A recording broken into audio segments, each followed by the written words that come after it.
Hello and greetings from Iceland. It's been a while since my last update, and I'm going to start with some of the usual suspects. And the trip will end on the Reykjanes Peninsula with some bits and pieces of new information and, of course, unseen footage while we look into the uncertain future there. But as for the usual suspects, the earthquake swarm on the Tjörnes fracture zone finally came to an end, and I was actually filming there the other day, so I have a new video in the making from there that covers the remarkable fossil layers, and that video is only days away. But the main suspect in the north has been for some time the volcano Askja, where ground uplift has been constant for almost 3 years now, and in general, experts seem to expect that this will go all the way. There is no turning back. But it has, however, been pointed out that the low seismic activity, despite the ground uplift, indicates that there is still more room for magma before things heat up seriously. So this might even go on for a few more years before we get any big news. And Askja volcano is on my filming schedule for the summer. The footage I've been showing you now is from my trip 2 years ago. The light was a bit hard to work with back then, and I was not traveling alone, so I could not stay as long as I needed. But the footage I got back then, at least it rescued several updates. And I did actually film the surrounding area last year from far away with the old drone. And we can actually see Vatnajökull Glacier from here. And as you know, 2 of the 7 volcanoes under the glacier are suspects, or Bárðarbunga and Grímsvötn, and I have nothing new to add to those videos I've been making about them lately, and only going to say now that new footage from this summer will bring us even closer. And as always, it is also important for me to film the landscape around those volcanoes. Some of my most valuable clips that I have today are shot around Grindavík before the first eruption there, or the landscape that we will never see again. But let's move to the biggest teaser of them all, Katla volcano. One expert was mentioning recently that Katla might be fully expanded, and it only took her 107 years. And I wonder if that estimate has something to do with the recent earthquakes in Eyjafjallajökull volcano, but those systems are very much related. And we always expected Katla to take off soon after the 2010 Eyjafjallajökull eruption. And we actually almost got to that point.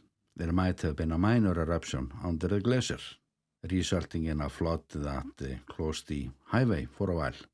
And this topography photo has a lot to say about how those systems are related and how much larger Katla is. And Katla should actually start the annual earthquake swarm in just a few weeks, or when more of the winter snow and ice has melted. So this volcano has often been keeping us on our toes during summer. And let's move to the Reykjanes Peninsula. That continues to be this troublemaker. And it so happens that experts have been very silent about the situation there. The new magma dike that covers almost the entire peninsula, coast to coast, is hardly ever mentioned. But Professor Magnús Tumi Guðmundsson has joined the media discussion lately, and he is always very careful and true to science. So I always listen when he has something for us. And this time he was saying that this is likely coming to an end by Grindavík. We might get one more eruption, but it's not sure. The deformation data is very clear about the ongoing ground uplift by Svartsengi, and the last INSAR image is very clear about this too. The ground uplift often fluctuates slightly from day to day, even if the underlying magma inflow is steady, but overall the inflow rate has slowed in recent weeks. So the Met Office is also saying that this is likely coming to an end.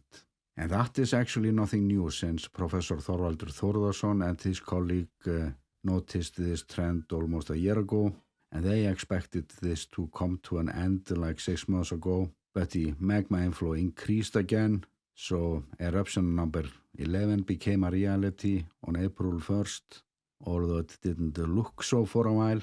And the change now is that most experts have come to the same conclusion regarding the end of this chapter. But it wasn't the case last year. And the inflow of magma into the reservoir by Svartsengi is 2 cubic meters per second now. And if it continues at that rate, the next eruption will occur next autumn, like September.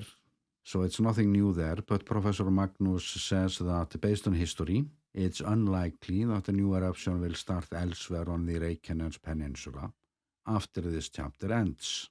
And Professor Magnus also pointed out that the amount of lava that has come up now during this ongoing chapter is similar to what came up in 2 of those 4 eruptions during the last eruption period.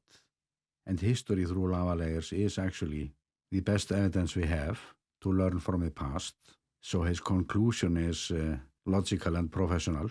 But the problem that I'm having is that there is nothing logical about this series of events. And as soon as we think we got this covered, we get a surprise like the April 1st eruption. So I'm still stuck with lots of questions, like why did the magma dike intrusion on April 1st bypass the Sundahnúkar craters, where we didn't even see earthquakes, and what does that new pathway mean for the next eruption that we still expect if nothing changes? Like, will the magma intrusion from April 1st have solidified by then? Or does it mean increased probability of an eruption closer to the city? And we have to keep in mind that at this location here, it was only 1.5 kilometers down to magma after this dike came to being.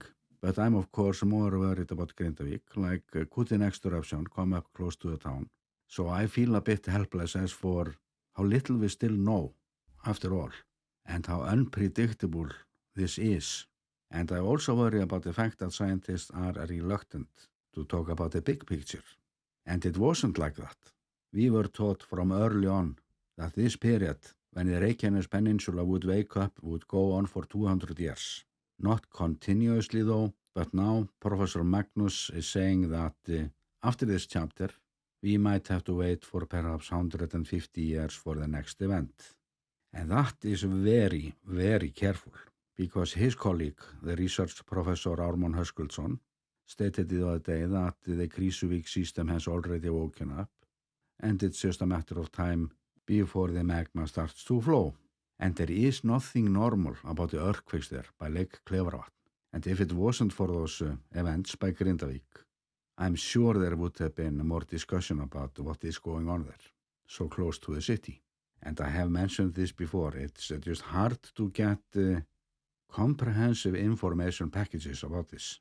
But we don't need a long-term earthquake plot to see that week after week, the plate boundaries, they appear along the peninsula. So I have, of course, plenty of questions about the underlying tension. Like just recently, we had a little episode by the volcano Rómundartindur, which reminded me about that I need more footage from there. And that is close to the highway that has been warming up, and I've been filming every now and then with the thermal camera. And is that development a piece of this puzzle? So I have the feeling that although the Grindavík event would be over tomorrow, it is too early to say that the peninsula will be just peaceful for the next 100 years or more. There is just so much cooking there. And the Krýsuvík volcanic system has to be our biggest concern, or how close it is to the city. Or just around here, where I first became interested in the geology around the city, looking at a lava field and wondering, this looks young. And I have a new video online that covers the enormous fault around there, and I'm linking to it. And that video is a part of a longer video that I've been trying to complete for some time, but there was always something stopping me from finalizing it. And the last eruption on April 1st, it changed that script quite a bit due to how close the new magma dike is to the city. But since I have this new drone now with this extra good zoom, it will be very helpful. So I will get that project going after my next visit to Reykjavík, because I have the feeling that the footage that I have gathered will be useful for a channel in a not so long time. And with that, I'm sending you best regards from the volcano island, Iceland.